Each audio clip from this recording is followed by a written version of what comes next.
Hello bachcho, let's read this question, and the question says, which one of the following statement is wrong? Ionic carbides are formed by highly electropositive metals. Carborundum and boron carbide are true covalent carbides. Carborundum and boron carbide are used as abrasive, and Mg2C3 like CaC2 on hydrolysis evolves C2H2. First of all, the key concept for the question is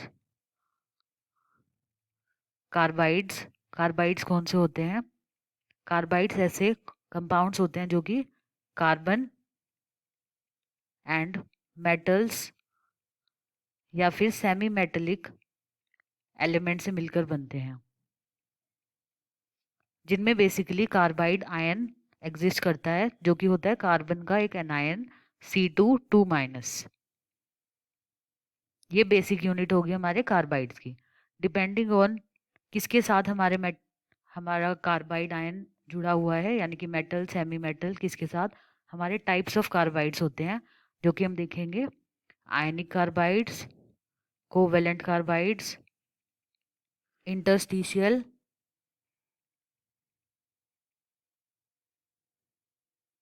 and intermediate transition metals. Intermediate transition metal से मिलकर जो बनेंगे.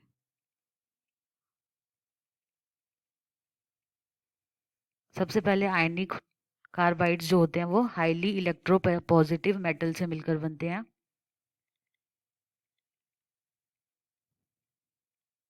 With carbide ions यानी कि C2 and highly electropositive metals, जिसका example होगा CaC2.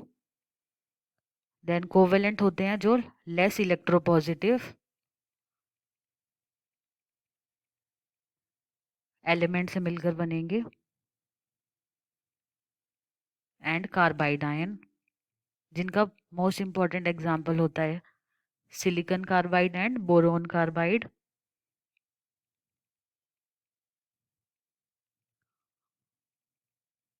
And boron carbide. Silicon carbide को ही हम बोलते हैं, जो हमें ऑप्शन में एक वर्ड गिवन है, दैट इज कार्बोरेंडम. कार्बोरेंडम हम बोलते हैं सिलिकॉन कार्बाइड को.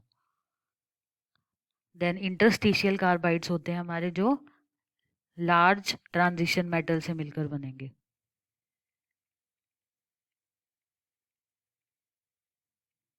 एंड कार्बाइड आयन से.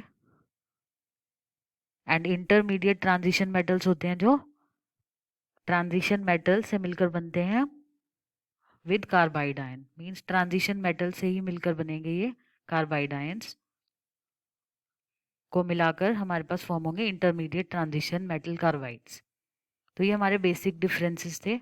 उसके बाद हमारे पास ऑप्शन में गिवन है ionic carbides are formed by highly electropositive metals. तो ये हमने अभी देखा है कि हाईली इलेक्ट्रोपॉजिटिव मेटल से मिलकर बनते हैं ionic carbides. Second, carborundum and boron carbide are true covalent carbides. तो हमने यहाँ देखा है कार्बोरेंडम एंड बोरोन कार्बाइड दोनों कोवेलेंट के टाइप्स हैं. Then carborundum and boron carbide are used as abrasive. Abrasive ऐसे सब्सटेंसेस होते हैं जो कि हार्ड सब्सटेंसेस होते हैं और दूसरे एलिमेंट्स को या दूसरे सब्सटेंसेस को शेप करने में हेल्प करते हैं, शेपिंग में हेल्प करते हैं बिकॉज ऑफ देयर हार्डनेस. तो carborundum and boron carbide are दोनों ही हमारे हार्ड सब्सटेंसेस होते हैं, हार्ड कार्बाइड्स हैं, और इस हार्डनेस की प्रॉपर्टी की वजह से वो एब्रेसिव की तरह यूज होते हैं दूसरों को शेप करने में. तो हमारे A, B, C ऑप्शन तीनों करेक्ट हैं. Then last is Mg2C3 like CaC2 on hydrolysis give C2H2.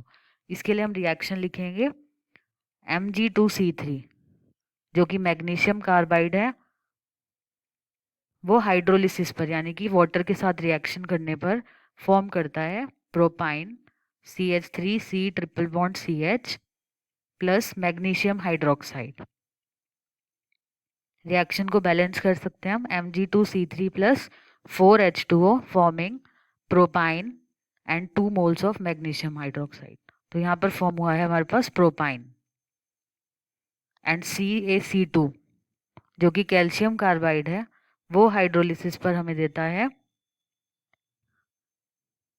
Ethyne CH triple bond CH plus calcium hydroxide.